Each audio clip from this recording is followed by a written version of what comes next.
Hello everybody, SlimKirby here, and welcome to another episode of the Animal Crossing playthrough.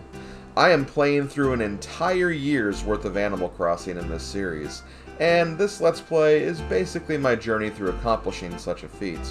This Let's Play will feature a live stream playthrough where I will be covering every single day's worth of unedited content and a much shorter abridged series of videos, the videos you're watching right now, which will only cover the basics and all the important happenings in between the repetition and grinding that some people may be less inclined to sit through. Feel free to digest this content in whatever way you see fit, whether you want to stick with these shorter videos, or if you'd rather see everything, jump on over to the stream playlist linked in the video description below. Anyway, let's continue from where we left off. Monday, July 16th begins with two very quick pieces of information. First, I got a letter back from Ricky, who quite frankly hated the letter I sent him. Dang, Ricky, and I even gave you a fan too to help with the obnoxious summer heat. That's the last time I'm gonna write you a letter. I also got a mysterious message on the bulletin board talking about a basic painting being hidden in one of my town acres. This immediately lit me up, because paintings are the last of the 4 museum collectibles we're going to be trying for, although they are easily the most random ones to get. There aren't too many of them to collect, only 15 actually, but you never know when they'll become available, and that even assumes the correct one will even show up. Because of this, there is no guarantee that we'll even be able to get them all, but I'll do what I can. Anyway, I found the painting and delivered it to the museum. Also, don't worry about forgeries or counterfeit paintings, as that's not a feature in this game yet, thank God. On the subject of museum donations, I guess I'll go over the other things I obtained today as well. For fossils, I obtained a new piece of another dinosaur, the torso of a plesiosaur. I also got a trilobite, another one of the one-off fossils. I didn't catch any bugs today, but I did manage to catch a new fish in the form of the bared knifejaw. Much like red snappers and sea bass, you can find these guys all day in the sea, and they are also a large shadow size, but their only differences are they are a bit rarer, more expensive, and they are also gone during the winter months. It may take a bit to find them, but they are really cool looking fish, not gonna lie. Today was also the grand opening of Tom Nook's new store, the Nook & Go, which is a complete improvement over his former store, Nook's Cranny. It's not too much of an improvement, but the stock and inventory does increase a bit, and the hours of the store also open a bit longer as well, which does make it pretty convenient and a very welcome change for us. After all, we've been using the store quite a bit. Anyway, if the opening of the new store wasn't enough good news, I also made the pleasant discovery that the peach tree I planted on the previous day did actually end up growing now. So, as long as it keeps growing from here on out, we will have a peach tree in our town and an endless supply of peaches as a result. Assuming we don't chop it down, of course. For the rest of the day, I just did some tree chopping with the new axe I got. I also made the executive decision that the golden tree I planted on day 2 was no longer going to grow, so I ended up chopping it down. I'll try for the golden shovel a bit later, but I think I planted the tree too close to a signpost, which is relevant because signposts can be future locations for neighbors, and the game doesn't want me to plant anything there as a result, hence why it didn't grow fully. This is something I'll look out for in the future days when planting trees, just so this doesn't happen again, particularly with fruit trees. I also wrote Penny another letter where I told her I like cake for some reason. I don't know, I just thought it needed to be said. Anyway, that's it for this day. Let's move on to the next one. July 17th is here, and after today, we would have spent an entire week in the town of Popstar. 1 week down, 51 more to go. We're getting there, folks. Anyway, for today, I actually started things a bit later than usual, starting a bit after 10 p.m. I did this for 2 reasons. 1, because our special visitor for the day doesn't come until 9 p.m., and 2, I figured I would get 2 birds with 1 stone by also catching a bug that only appears after 11 p.m. Not to mention, since we got our new store upgrade, Nook's doesn't close until 11 p.m. anyway, so I wanted to take advantage of the store a little bit before the day ended. Anyway, let's talk about our special visitor first. Today we are getting visited by Katrina, a feline fortune teller who has a strange knack for making predictions that ultimately come true. Her readings might seem kinda strange at first, but trust me, there is some deep wisdom in what she has to say, so she is not to be taken lightly. She opens her tent at 9 p.m. and stays in town for an entire 24 hours, which means you can actually take advantage of her fortunes on 2 consecutive days. Each reading is only 50 bells, and after she does the reading, she analyzes what it means and gives a basic summary of what could potentially happen. Most of the readings are very generic though, and if you get one of those neutral summaries, nothing is really going to happen to you. But if she is more clear about the summary, you get one of her special fortunes. I actually ended up getting what's debatably one of the best fortunes, as she told me that I'd be experiencing some nice financial gains in the near future. And let me tell you, I wish I wouldn't have gotten the money rock before seeing Katrina, because this fortune actually increases the denominations of the bell bags that you can find daily in the money rock, the gold spot, and in trees as well. What's normally a 13,000 bell money rock can turn into a 63,000 bell one, which is quite the increase. I will not make this mistake again, that's for sure, so make sure whenever Katrina appears, you see her first before you do anything else. There are other effects that can happen though. Sometimes you may have a slightly better chance to earn rare items from villagers, sometimes your villagers will act very, very nice to you, and sometimes you can even trip around a lot. It all depends on the fortune she gives you, so have fun experimenting. Also, if you do end up getting a generic fortune, you can actually leave the tent and go back in for another reading until you get one with a much more significant effect. I didn't take advantage of this during my first Katrina visits, but I discovered this later on, so I'll be doing that later. Something else I did on this day that I hadn't done yet was I actually changed my town tune. Changing the town tune is something you can do outside the post office. You can arrange the notes in whatever manner you wish and create a small but fun jingle that will play whenever you talk to a villager or whenever the clock starts a new hour of the day. I'll be changing my town tune quite often, so I'll make sure to share that with you guys whenever I do. We'll treat it as a small little name that tune competition, so, well, here you go guys, name that tune.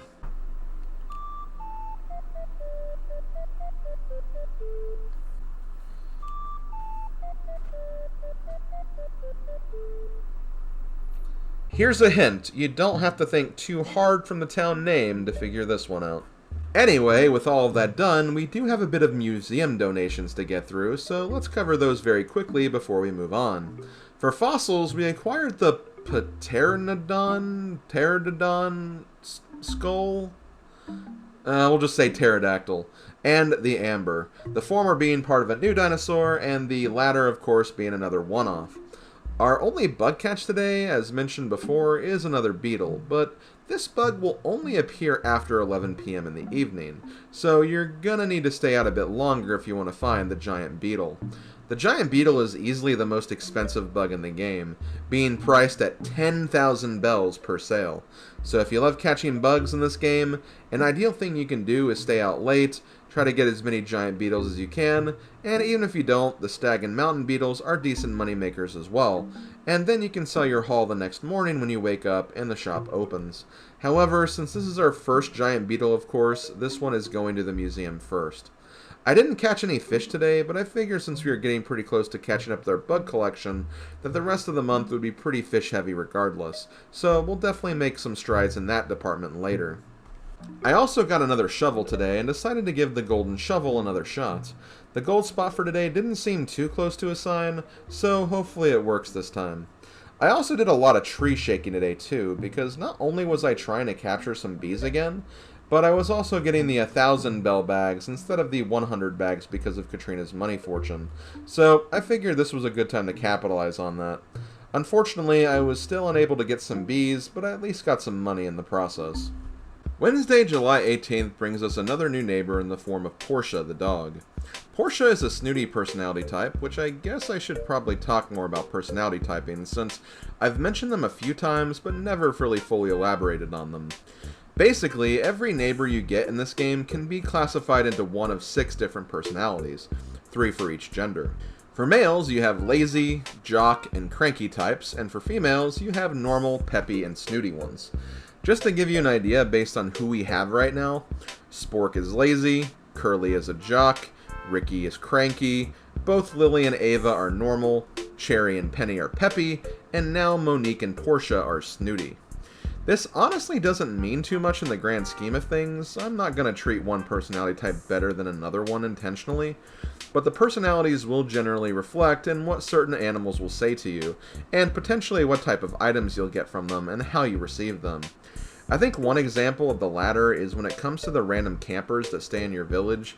Certain personalities will host certain item games compared to others, and those will generally be easier to win or get stuff from. I'm definitely a big fan of the jock and peppy villager types, as they've always seemed to be the most interesting and endearing to me, and based on how I feel about Monique, you can probably figure out that I'm not a big fan of the snooty ones. Portia being snooty is going to be a tough hill to climb, but I do think she looks pretty cute, so I'll give her a chance at least. The rest of the day pretty much went as normal. I did my routine, I caught some fish, you know the drill. I did go back to Katrina, but the fortune I got wasn't very special, and this was before I realized you could go back and try to get more interesting ratings, so I didn't bother with her anymore for the rest of this cycle. However, I did get some new fossils and fish, so let's talk about those. For fossils, I managed to acquire a T-Rex tail and an Apato skull, and with the acquisition of the latter, I actually finished my very first dinosaur, the Apatosaurus. Blathers gives you a brief little summary on the dinosaur, and then you can take a look at it in the museum display and bask in all of its completed glory. However, we still have a lot of pieces to go, so let's keep it going. We got 3 new fish today in the form of the pale chub, the goldfish, and the killifish. The goldfish is a tiny shadow size that can appear in the river all day, all year round. The pale chub is another fish you can get all year round as well, but only from the hours of 9 a.m. until 4 p.m. Not to mention, it's also a small shadow size, and not a tiny one like the goldfish. The killifish, however, does share the same shadow size and 24 availability as the goldfish, but has the special stipulation of only being available from the months of April until the end of August, so try to get it before the summer ends. I actually did a lot of fishing today beyond those 3 catches, as I was trying to make a dent in my fishing list, while also trying to capitalize on making some bells as well. This was where I discovered the power of the sweet fish as a moneymaker, since I was trying to go for the smaller sizes, and I found myself catching a lot of these guys. Again, these fish aren't the best by any means, but they got the job done, and I actually managed to make enough money to pay off my next house payment. When I visited Nook's to celebrate, he actually gave me a choice for what my next house upgrade would be. I could either expand my room again, giving myself even more space, or I could add a basement to my house. I definitely went the basement route here, although you will end up getting both no matter what. This choice only affects the order of how you get these next upgrades. I'll talk more about the basement during the next day's summary. Speaking of which, here we are. Thursday, July 19th is here, and our basement is completed, so we can now check it out. The basement is essentially another room you can put your stuff in, but there are a few things you should know about the basement. First and foremost, the basement doesn't actually count for your HRA score, so you can stuff and store as much as you want in here with no fear of penalty to your HRA score. This means that you can put stuff like turnips, raffle tickets, and items cluttering your inventory space in here haphazardly and not have to worry about the repercussions of doing so. I mean, not that there are major repercussions anyway, as a bad score won't kick you out or anything, but if a good score is something you're going for, the value of a basement can't be undermined. You also can't change the wallpaper or carpeting of the basement either, so it definitely gives off the idea of practical storage space over nicely presented rooms. The basement also has a very low payment compared to the other upgrade you could have gotten, with a price of just under 50,000 bells. You will pay this off very quickly, especially if you've been following the same routines I've been using. This day also saw the arrival of a new weekly visitor in the form of Gulliver the Seagull. You can find him washed up randomly on your beach one day per week, and if you talk to him enough times, he'll wake up and reward you with a very special item.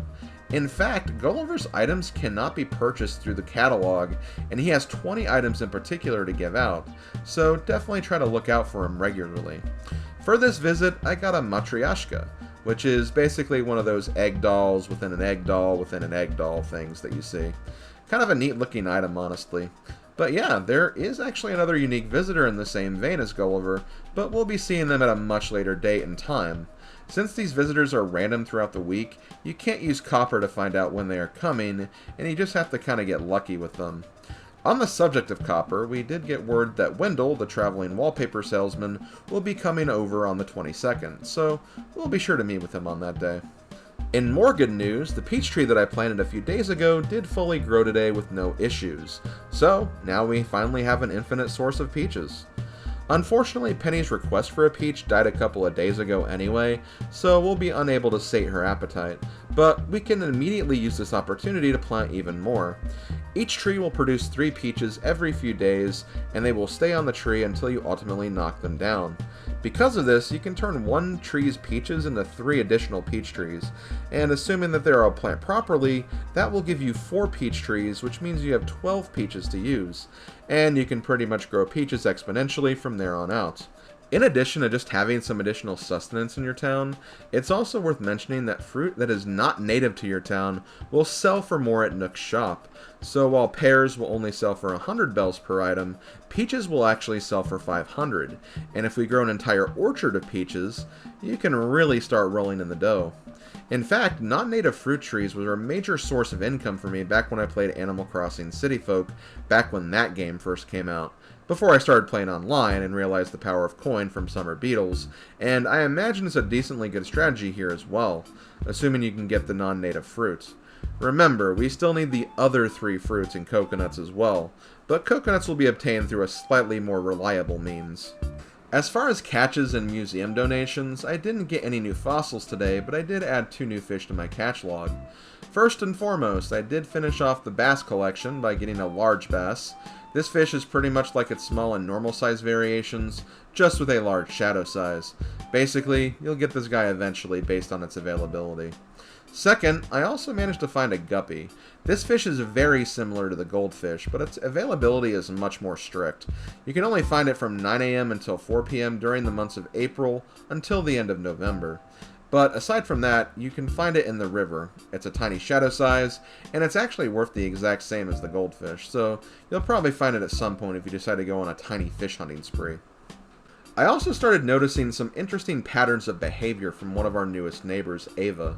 It seems like no matter what, Ava has a tendency to make any other neighbors she interacts with sad or mad, and does so pretty regularly. These types of interactions are incredibly random and temporary, so it's not a huge deal, but dang, I expected this kind of behavior from Monique or even Portia, the snooty villagers, but not Ava, so this was kind of a surprise for me. I guess you can't expect everyone to get along perfectly at all times. Friday, July 20th brought me a very nice surprise in the form of our newest neighbor. Enter Bill the Duck. Bill! We got Bill! Bill! Bill! Bill! Bill! Bill Nye the Science Duck! Bill is perhaps one of my favorite Animal Crossing villagers, up there with Ribbot the Frog, Axel the Elephant, Whitney the Wolf, and Cat the Cat. And just between you and me, if you have a Bill Animal Crossing amiibo card, that's probably one of the most sacred cards you'll ever get in those packs. According to me and my friend group, anyway. I was so happy to have this guy in my town, because not only is he one of my favorites, but like Ricky, he was also in my original GameCube Crossing town. So it was a nice little surprise to see him walking around, and was definitely the highlight of this day. Also, he's a jock villager if that wasn't obvious. Once again, I also didn't get any new fossils today, but I did expand my fish collection by 4, and got some pretty rare ones today as well. One fish that's definitely not rare, though, is the dace, which can be found all year round from 4 PM until 9 AM in the river, with a medium shadow size. Much in the same time frame with a small shadow size, and a smaller season availability of May through October, I also managed to pick up the angelfish, a fish that has a nice price of 3,000 bells as well. The eel was another catch I got, with once again a 4 PM until 9 AM availability from June through September, and a medium shadow size. It's also worth a lot at 2,000 bells. However, the most significant and rare catch I had today definitely goes to the arowana. This fish literally looks like it's made of solid gold, and it definitely sells that way, being another 10,000 bell fish. I'd argue it's a lot harder to find compared to the arapaima though, being a medium shadow size and only available from 4 until 9 in both the mornings and evenings from June through September. Getting both arapaima and the arowana as early as I did was definitely very unexpected for me, as I was definitely ready to start grinding those out by the time they would start to vanish. So getting them now made it feel like I would have much less to grind later on, which is definitely a nice feeling. Another thing that's very nice is the fact that due to the amount of fishing I did today, I actually already paid off my basement debt. Given it's a very minor payment, but still definitely making progress in a very positive direction. Anyway, the next upgrade we get is the upgrade we declined earlier in favor of the basement, so our first floor room will once again get another size increase. I also sent Ava a letter politely asking her to stop being mean to all the villagers, otherwise she'd be living in the new home I sent her. I sent her a birdcage. I know, kinda harsh, but sometimes you need to be a little assertive in making your point when it comes to toxic chicken behavior. I also had a bit of a scare with Lily when she offered me a green rug for 71,000 bells, all of the bells I had on hand. Thankfully, she didn't force the transaction, but sometimes villagers can, so you have to be very careful running around with so much money. Anyway, after this small bit of hijinks, I decided to close things out for the day and get ready for a fun-filled, but also very controversial Saturday. Saturday, July 21st, a day that will live in infamy. Why exactly? Well, I'll get to that a bit later. For now, let's talk about the good before we talk about the bad, shall we? First and foremost, the golden tree has finally fully grown, and after giving it a nice little shake, we have our gold shovel. This shovel is really not much different than the actual shovel. It has a slightly different look to it, but still acts about the same, although I do question why the entire scoop of the shovel isn't gold, and only half of it is. That seemed like a very weird design choice, which only resulted in people asking during my streams if the gold wears off after using it for a while. However, the gold shovel does have a bonus quirk of randomly digging up a 100 bell bag every now and then, which is nice, but 100 bells isn't really a lot these days, and if anything, it can be kind of annoying and tedious to keep getting that message again and again, especially during days where you are doing a lot of shovel work.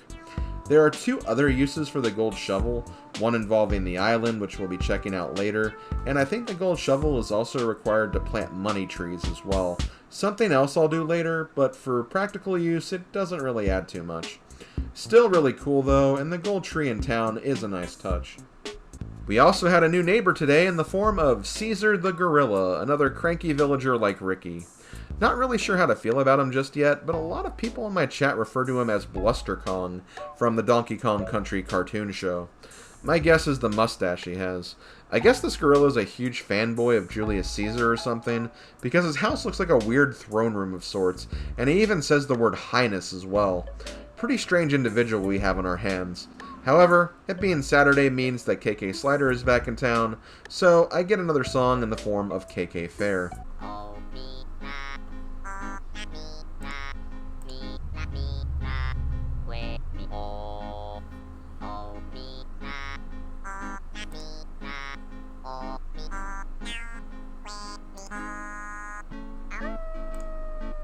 As far as museum donatables, I only had one fossil and one fish today, but the fish was definitely a winner.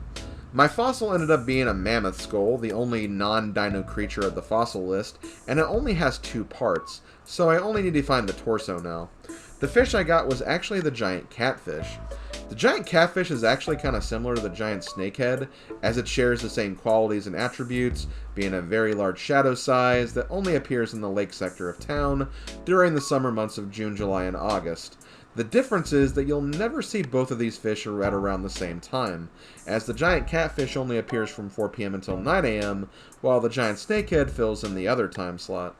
The catfish is also worth 3,500 bells less than the snakehead at 3,000 bells per sale.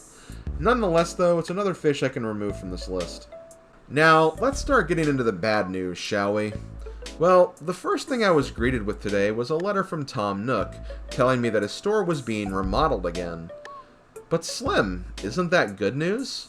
Well, on any other day, yeah, maybe, but it just so happened that this was not a good day for Tom Nook to be doing this.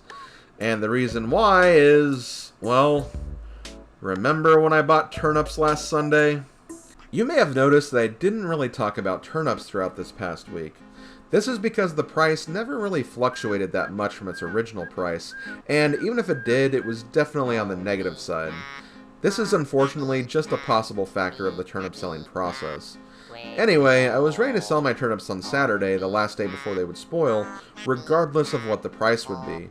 Even if it was lower, despite being a net loss for me, it wouldn't have been as much of a drop in the bucket since I was still actively making money anyway.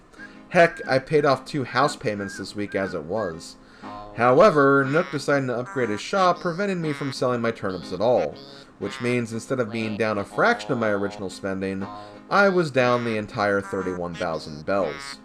Safe to say, I was not very happy with Tom Nook on this day, and by tomorrow, I'll have 310 spoiled turnips. And to top off this bad happening, I also found out that Bill buried a special item in one of the districts in town. Although, I think I was too distracted and annoyed to really find it, though.